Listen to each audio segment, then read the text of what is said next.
At saka yung iba sa inyo parang nag-i-skyrocket, lalo na kung nasa sales kayo mga kapiksi. Kung nasa sales kayo, nagbebenta kayo guys, talagang nag-i-skyrocket yung mga kitaan nyo. Ibig sabihin ng skyrocket, pataas. Kaya, di ba yung skyrocket, yung rocket, pataas siya. Google nyo na lang, di ba yung rocket, manood kayo ng mga videos, yung mga rocket, skyrocket, di ba pataas siya? So, ibig sabihin nun, papataas din yung mga sales nyo sa mga kapiksi natin na nagnenegosyo or mga nagtitinda-tinda.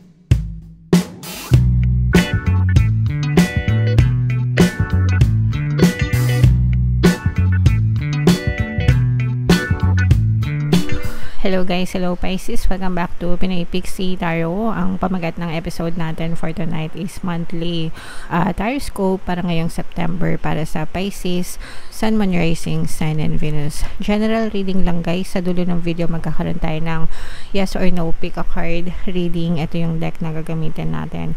Pwede kayo magtanong ng isang tanong, answerable by yes or no, tapos titingnan natin yung sagot ng tarot sa inyo. So sa dulo ng video yan guys, kaya make sure na tapusin nyo yung video.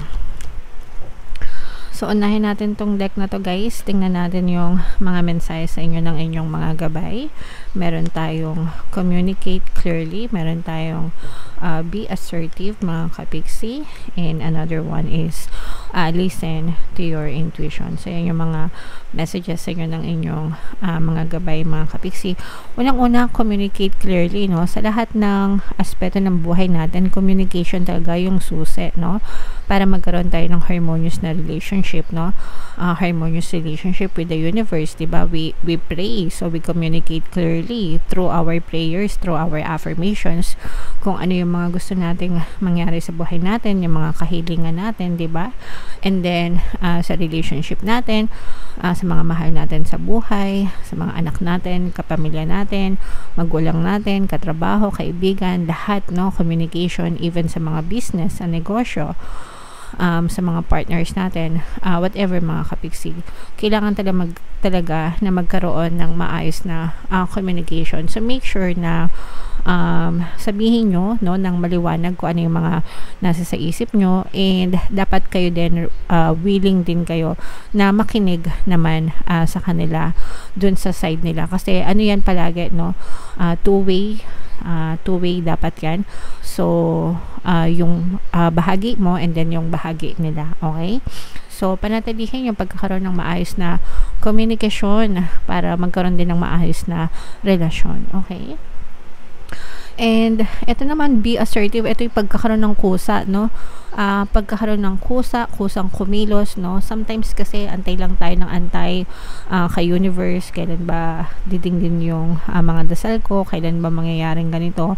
Kailan ba ako yayaman? Kailan ba ako uunlad? Kailan ba ako aasenso? Okay? Puro ganon, no? Minsan may mga nababasa ako ng ganon. So, imbis na mag-antay ka, and wala naman masama mag-antay guys, pero dapat habang nag-aantay ka, abay nagkukusa ka rin, no? Magkusa ka magdasal, magkusa kang kumilos sa iyong physical reality, and magkusa ka na sabayan ng positibong mental diet yung ginagawa mo para talagang magkaroon ka ng resulta, mga kapiksi, okay? And then yung last na message sa inyo guys, makinig kayo sa inyong intuition guys, no? Especially kung medyo naguguluhan kayo, may mga bagay na naguguluhan kayo or nagugulumihanan kayo guys, pray and listen to your intuition, dahil yung intuition natin guys, yan ay ginagabayan ng ating mga gabay, and hindi tayo mapapahama kapag sinundan natin yung ating intuition mga kapiksi. Alright? So, yan yung mga mensahe sa inyo Pisces. Comment down below if feeling no naka-resonate kayo dyan. Tingnan natin yung mga ganap sa inyo guys ngayong September. So, i-shuffle natin to mga kapiksi. Habang sinashuffle natin to, panoorin nyo muna yung video natin regarding sa ating paano mag-manifest ng abundance video course. Kapiksi, sawa ka na ba sa mga struggles at hirap sa buhay mo? Masipag ka ba at masikap sa buhay ngunit hindi ka pa rin umaasenso? Ilang beses ka na bang nag-attempt mag-negosyo at mag-invest pero palagi ka pa rin nalulugi? Sa pagkakataon na ito ay maaaring may subconscious beliefs ka na nagiging balakid sa iyong pag-unlad at pagyaman. Introducing, paano mag-manifest ng abundance video course. Dito ay matututunan mo ma-overcome ang mga balakid mo para tuluyan ka ng umunlad, umasenso, sumagana, maging matagumpay, successful at maswerte sa iyong kabuhayan, pera, trabaho, negosyo, salapi at kaperahan ng bonggang-bongga. Dali, mag-send na ng email sa pinoypixie@gmail.com at simulan na ang iyong pagyaman ngayon.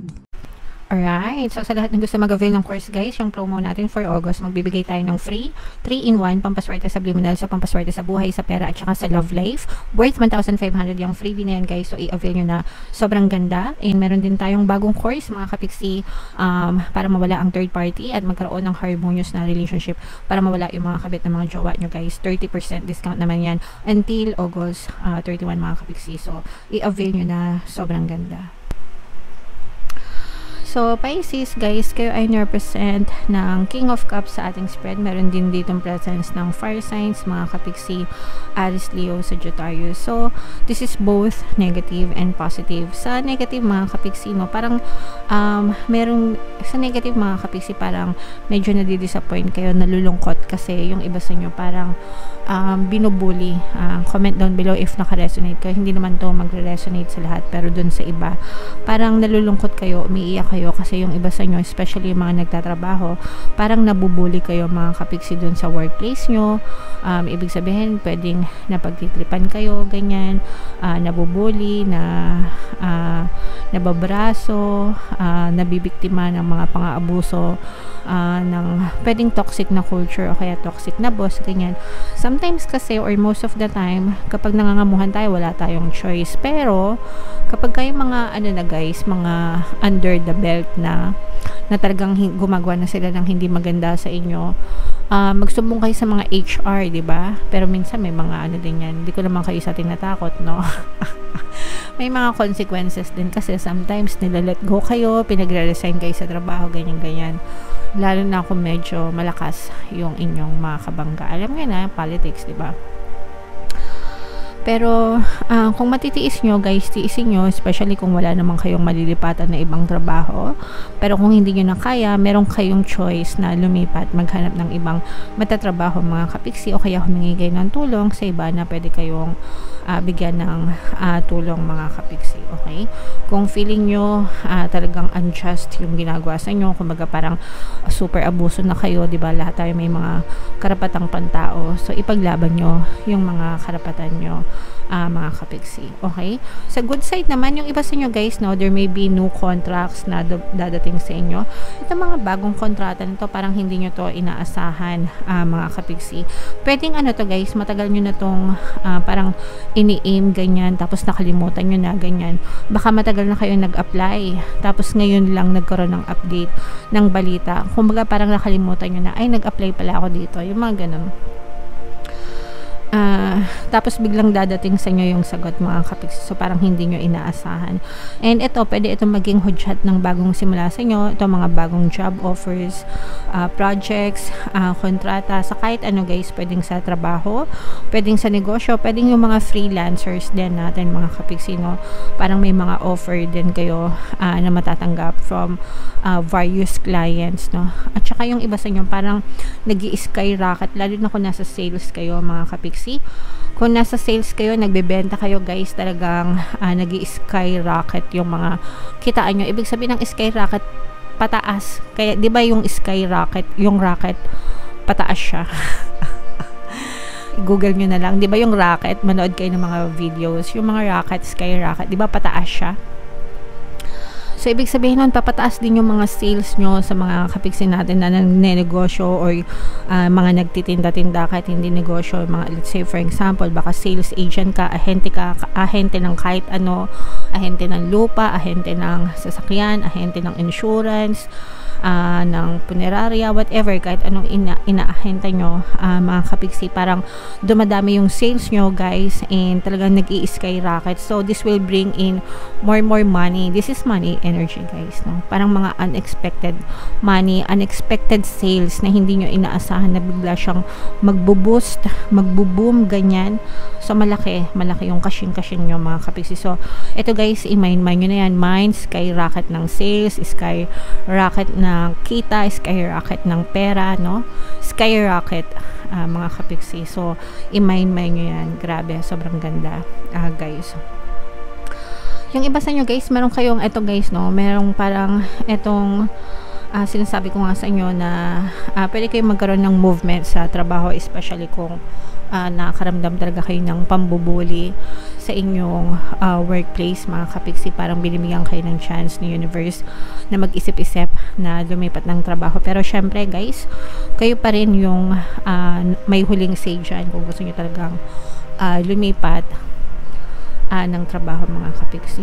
So ito guys, for some of you guys, parang magkakaroon din kayo ng competition, pero itong competition na to, this will bring out the best in you, mga kapiksi. Parang papalabasin ni universe yung totoong kakayahan mo, totoong capability mo. Kasi 'di ba sometimes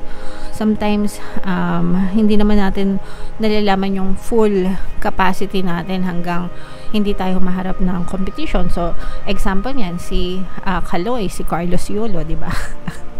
Dati siguro walang nakakilala kay Carlos Yulo, pero nang nanalo siya sa Olympics dahil sa competition, nakauwi siya ng 2 gold medal. So nagbago yung takbo ng kanyang buhay, naging sikat siya, and nagbago din yung kanyang pamumuhay. So parang ganun, mga kapiksi. Hindi ko naman sinasabi na sisikat kayo or what, kagaya ni Kaloy, pero parang yung competition, no, na haharapin nyo, it will bring out the best in nyo, mga kapiksi, and magkakaroon ng mga magagandang changes sa inyo. For some of you guys, medyo mag-ingat sa pera, no. Mag-ingat sa mga paglalabas ng pera kasi baka matakbuhan, mautangan pero hindi na mabayaran. So yung iba sa inyo, meron tayong nakikita ng mga ganong klaseng energy, Pisces. Okay? So comment down below guys if feeling nyo naka-resonate kayo guys. Ito, i-mind nyo yan, mga kaperahan, mga magagandang pagbabago, mga bagong kontrata, unexpected na skyrocket, no, skyrocket ng pera. Yan, i-mind nyo yan guys. Deserve nyo talaga yan, Pisces. Okay? So, tingnan natin. Ito na yung inyong yes or no pick a card reading, mga kapiksi. So, shuffle ko to. Habang shuffle ko to guys, ito na yung sa isip nyo kung anong tanong nyo for August. And then, pili kayo ng isang card. Habang shuffle ko to guys, remind ko kayo, meron tayong exclusive membership program dito sa ating channel. Sa lahat na gusto mag-join, i-click nyo lang yung join button dito sa baba guys, o kaya dito sa taas. Magkakaroon kayo ng access sa mga exclusive videos natin regarding manifestation using the power of your subconscious mind and law of attraction. Okay, so hinga ng malalim guys, tapos itanong nyo sa isip nyo yung tanong nyo, answerable by yes or no, and then pili kayo ng isang card. Card 1, card 2, card 3. Kung card 1 ang napili nyo guys, ang sagot sa tanong nyo ay yes. Kung card 2 naman, ang sagot sa tanong nyo ay yes. And kung card 3 naman, ang sagot sa tanong nyo ay no, mga kapiksi. Alright? So, comment down below guys if feeling nyo naka-resonate kayo dyan. And wag nyo kalimutan guys, makinig ng mga pampaswerte subliminals natin, lalo na yung pantaboy malas, pang-akit ng swerte. Super effective guys, ang daming success stories. Ito yung playlist, lagay natin dito para mapakinggan nyo. And ito naman yung ating success stories ng paano mag-manifest ng abundance video course. Click here to subscribe guys, and click here to join our membership program. Thank you for liking, sharing, and subscribing.